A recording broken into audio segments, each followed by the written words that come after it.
And now I'm understanding, and you're going to look at, I hear they ripped off Somalians, ripped off that state for billions of dollars every year, and they contribute nothing. 80,000 Somalis are now facing forced deportation, and the city once called a sanctuary is no longer in their control. In Minnesota, federal agents have uncovered a $1 billion fraud scheme hidden behind nonprofit logos and fake community programs. This is precisely the kind of chaos Donald Trump warned about, and now his deportation army is moving to take the streets back. Some of the criminals are gone, some are hiding in mansions, and others are being shielded by businesses that refuse to open their doors to ICE. The streets in Plymouth, Minnesota are quiet this time of year. Fresh snow lines the sidewalks, and the houses look like they belong in a catalog.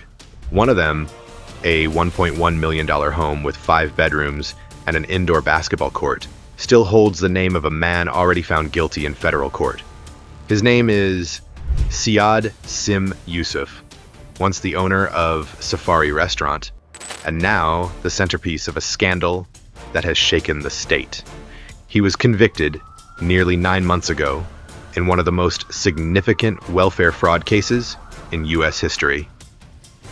And yet, he's still living comfortably, right there among families who paid taxes, believing they were helping children, not funding criminal real estate. This house was purchased with a $952,000 down payment.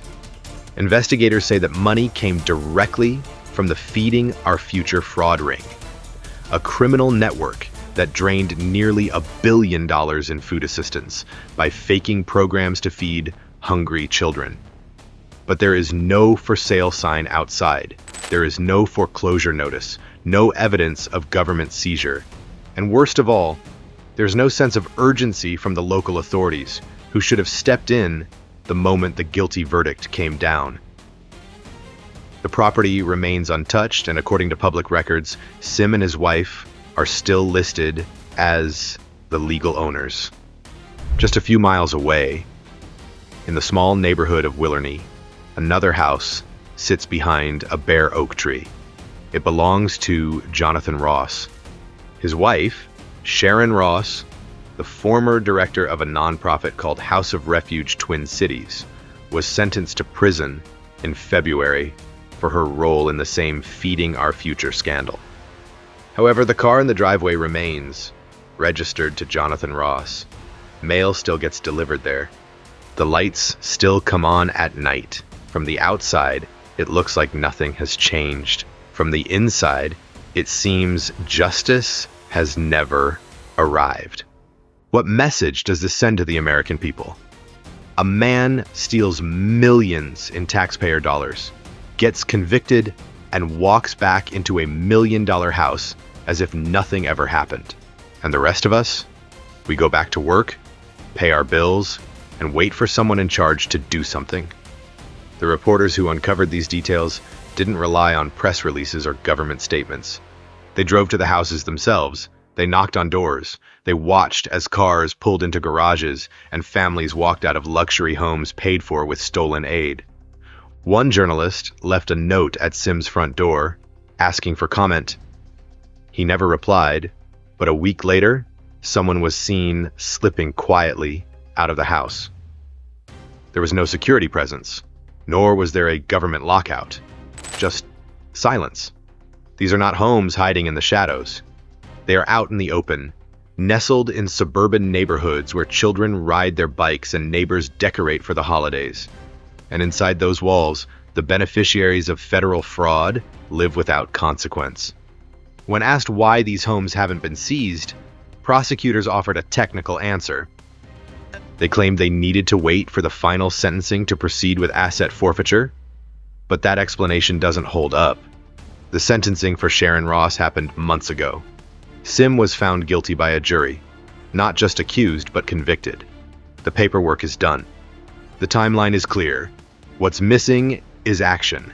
And while the legal system stalls, the damage continues to spread. These houses are not just trophies of fraud. They are symbols of a justice system that punishes slowly and selectively.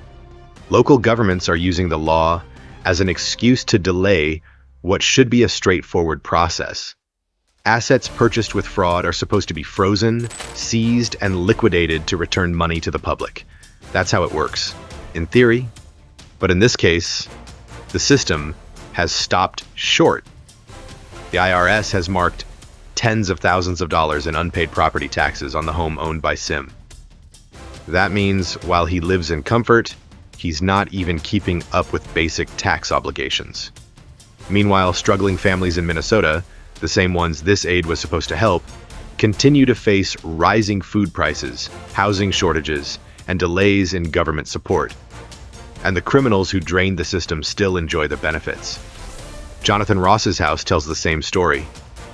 His wife was sentenced for exploiting a welfare program meant to help vulnerable communities. But the house stands untouched. It's not an oversight. It's not a paperwork issue.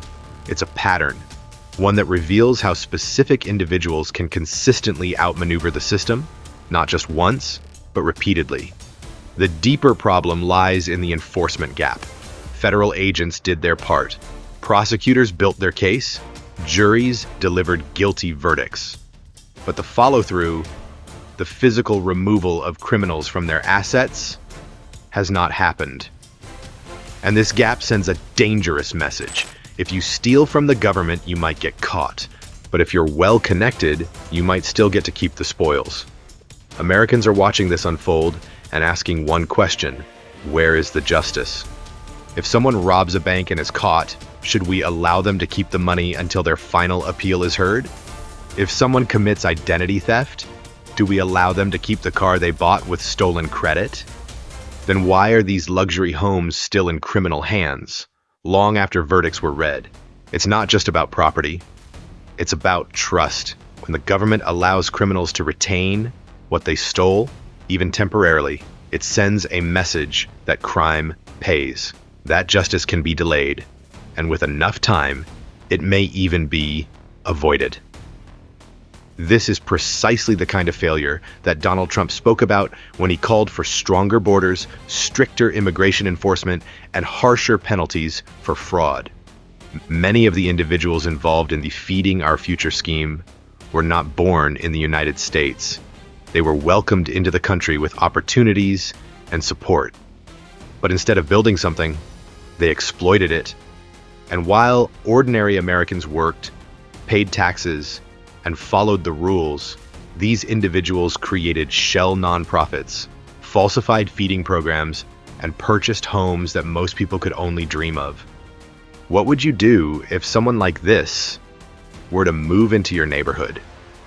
If you found out the house across the street was paid for with money meant to feed hungry children, would you feel safe? Would you feel respected? Or would you wonder how far the rot really goes, and how many others are getting away with it? This is not just about one house or one name. It's about a growing list of criminals who were charged, convicted, and are still living in the shadows of justice. And while their neighbors watch in silence, many wonder how long this silence will last. But the deeper we go, the clearer it becomes that these homes are only the surface. Because if the property remains protected, what else is being shielded? Behind every luxury home lies a deeper scam: how Feeding Our Future turned fake meals, fake housing, and fake clinics into a billion-dollar pipeline. The deeper investigators dug, the stranger it became. What started as a single red flag inside a small community program quickly turned into a national embarrassment. Behind office doors, on polished websites, and inside community centers with children's posters on the walls, a scheme was growing. It was not a gang war with guns, but it was a war of a different kind. One where federal money was the target, and fake paperwork became the weapon. And what made it worse was that the victims were supposed to be the most vulnerable. Hungry kids, homeless families, and autistic children who never got the help they were promised. At the center of it all was a nonprofit called Feeding Our Future. the name sounded like hope. It was supposed to be a support system for immigrant families, a pipeline of meals, and aid for children in need. But behind the mission statement was something darker. Investigators say the organization created an entire illusion.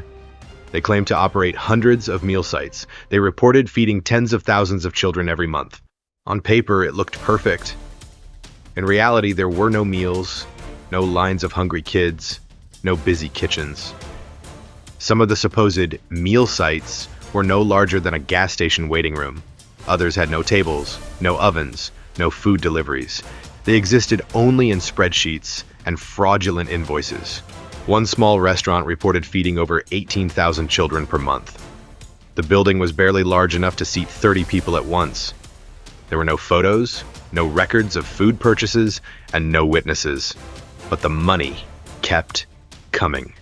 Millions in federal funds flowed into bank accounts connected to these fake feeding stations.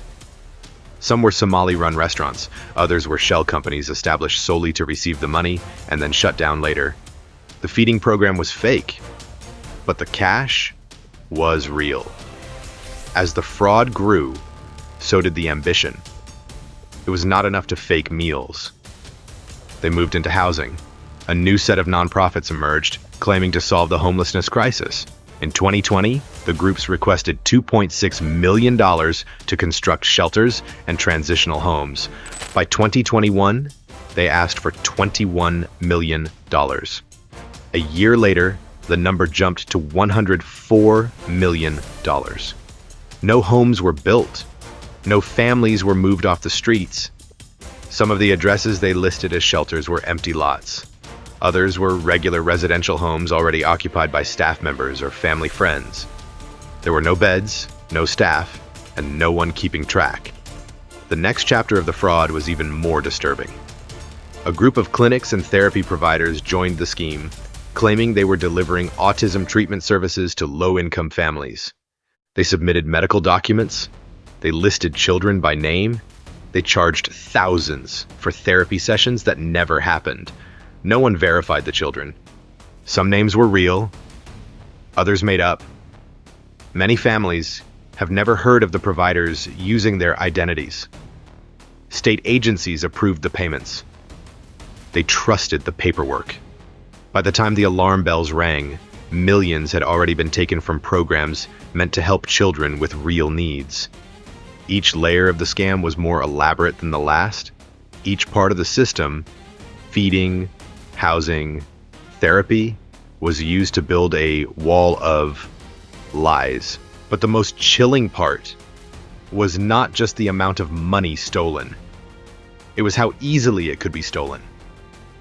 The fraud was not hidden deep inside a cartel compound or masked by armed guards.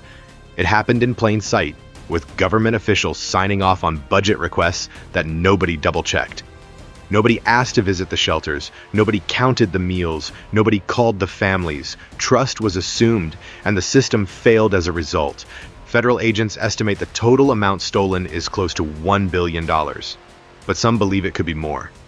The money moved through dozens of nonprofits and flowed into dozens of luxury assets, homes, cars, jewelry, and overseas transfers. The paper trail was complicated but not invisible. And now, as investigators race to hold people accountable, some of the key suspects are on the run. One of the most wanted is Abdulkarim Idlay. He once worked closely with Amy Bach, the founder of Feeding Our Future. Before his name appeared in the first round of indictments, he disappeared. He left the country quietly, before law enforcement could build a whole case. By the time his name hit the press, Idlay had already moved funds and changed addresses. Authorities believe he used his position to help move millions and prepare his exit. Today, he is still listed as the owner of a suburban home in Burnsville. His car is gone, but neighbors say lights still turn on inside at night. Idlay's story is not unique. Several others used fake divorces to protect assets. In one case, a couple filed for mutual separation just weeks after buying a $950,000 home with stolen money. On paper, they were no longer married. In reality, they still lived together in the same house, raising children and paying bills with public funds. This tactic made it harder for the government to seize homes because assets were split on paper, even though they were still shared in real life. Prosecutors are aware of the locations of many of these individuals. They know what cars they drive. They know which bank accounts received the stolen money. But the challenge is not finding the suspects, it is removing the protection they still have. Some are shielded by immigration policies, others are defended by community organizations that see investigations as attacks. A few are simply waiting out the system, betting that the legal process will be slow and that political pressure will eventually shift elsewhere. What makes it worse is the limited assistance provided by local agencies. In many cases, federal agents had to take action without the support of state authorities. Reporters say they were often the first to knock on doors, visit addresses, and collect evidence that law enforcement should have gathered. When neighbors were asked whether anyone had questioned them about the fraud, most replied that no one had. They had never seen a badge, nor had they been asked a single question. Some only found out their neighbor was a suspect when the news van showed up. It was not just a breakdown in enforcement, it was a breakdown in willpower. The case was too large, too politically sensitive, too uncomfortable for local officials. But that silence allowed the fraud to grow. And while good agents did their job, others stood still. Some of those who should have been arrested are now living freely, walking through airports, attending parties, and going about their lives as if the billion-dollar lie had never happened. For ordinary Americans, especially those who work long hours and pay taxes without skipping a dollar, this feels like betrayal. Their money was stolen, not by masked robbers, but by well-dressed professionals, using documents, handshakes, and non-profit titles. And now, many of those same criminals are still among them, shielded by technicalities and protected by inaction. This is not just about the law, it is about courage, because when no one wants to take responsibility, the fraud continues.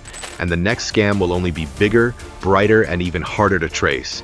The fight turns political. Who's really defending the fraud? And why ICE is now being stopped at the door? As the headlines spread, something else began to rise in Minnesota. Not just outrage, but division as well. As the Feeding Our Future scandal unfolded, more people began debating its true meaning. For many Americans, this was a clear case of theft and betrayal. For others, especially within specific communities, it was something entirely different. They believed the investigations were being used as a way to shame an entire group, not just punish the guilty. Criticism of the Somali American community quickly became a national debate. Some accused politicians and media outlets of fueling racial tension. They argued that the focus on Somali-linked nonprofits was being twisted into a broad attack on immigrants. Advocacy groups said the real issue was not fraud, but bias. They claimed this was a witch hunt designed to scare vulnerable populations and push anti-immigration policies during an election season. But those defending the investigations asked a different question. If no laws were broken, then why was there so much panic? Why were people running? Why were documents being destroyed and assets moved offshore? Why were reporters met with locked gates and silence? The public began to wonder if the backlash was not just about justice, but about hiding something even more significant. Congresswoman Ilhan Omar quickly found herself in the middle of the storm. She had long been seen as a symbol of Somali American success. But reports began to emerge connecting some of her former campaign officials and local allies to people who profited from the fraud. One name that surfaced was tied to the restaurant where she held her 2018 victory celebration. Another had worked in her community outreach team. While no evidence directly linked Omar to the scandal, the connections raised complex questions. Opponents pointed to these ties and asked whether silence was a political strategy. Supporters claimed she was being unfairly targeted for her identity. The press tried to walk a thin line. But in the neighborhoods hit hardest by the fraud, The questions were louder than ever. Was this about race? Or was this about truth? Meanwhile, Donald Trump stepped back into the spotlight. He had warned for years about the dangers of weak immigration enforcement and open border policies. His words, once mocked by mainstream media, suddenly felt like warnings that had been ignored. Supporters flooded rallies with signs reading, "He was right." They said this scandal proves the need for stronger controls, stricter laws, and a system that prioritizes American families. For them, Trump was not spreading fear. He was calling out a problem everyone else was afraid to mention. However, while politicians argued in front of cameras, law enforcement faced resistance on the streets. Agents from ICE moved into Minneapolis quietly. Their targets were not general immigrants, but specific fugitives, people named in federal indictments who had disappeared. Tips led them to small restaurants and local businesses. That is where the real battles began. At a restaurant called Ola Arapa, plainclothes agents arrived during the evening rush. They carried photos and federal identification. According to the manager, they asked about a woman seen entering the building who was wanted for questioning. The manager refused to let them search. She said they needed a warrant. They said they had authority. She stood her ground. Security cameras caught the moment the agents walked outside and waited near the parking lot. Staff members gathered near the windows. Customers left early. The restaurant eventually shut down for the night. ICE left without making an arrest, but they made it clear they would return. This was not an isolated case. Across the city, businesses began posting signs that read, "ICE not welcome." Community groups passed out flyers with legal advice. Some advised workers to leave the back door open if agents entered. Others trained staff on how to delay or block enforcement. The effect was immediate. Officers began reporting surveillance footage of suspects walking out of the front door before they could be stopped. Word spread that fugitives were being hidden in kitchens, storage rooms, and employee housing. A mix of community pressure and legal gray areas was blocking ICE. Meanwhile, average Americans felt caught in the middle. They saw agents trying to do their jobs. They saw known criminals walking free. And they saw local leaders doing nothing. Many asked how it became normal to protect people who stole public money. Why were the ones breaking the law being defended, while those trying to enforce it were being told to leave? This was not just a battle over homes and fake nonprofits. It had become a war over who decides what justice looks like. And in that war, it seemed like politics was winning. Experts outside Minnesota began to pay attention. One report estimated the actual size of the fraud could reach $2 billion, nearly double the original estimate. Investigators said similar models were already being seen in Illinois and California. These were not random incidents. They were coordinated strategies, using government trust to move massive amounts of money into private hands. The reason it worked, they said, was simple. No one was watching. Documents were approved without checks. Grant requests were accepted without verification. Once the money was withdrawn from the account, there was no follow-up. And because the programs were tied to sensitive issues, race, disability, homelessness, few dared to ask tough questions. This, analysts warned, is what failure looks like. Not sudden, not violent, but slow, quiet, and protected by fear.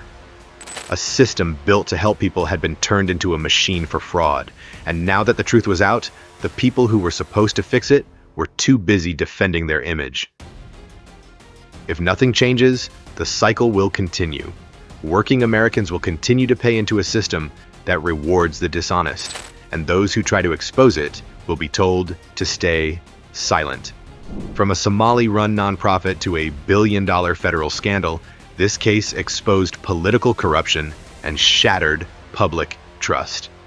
ICE and federal agents are now working to restore order, but the resistance they face from within remains powerful. The question is no longer whether fraud occurred, it's who allowed it to thrive. What would you do if a convicted criminal still lived freely in your neighborhood? Do you support expanding deportation forces to take back control? Subscribe to Military Power and stay tuned for the next part, where we uncover who's really protecting the fugitives hiding in plain sight.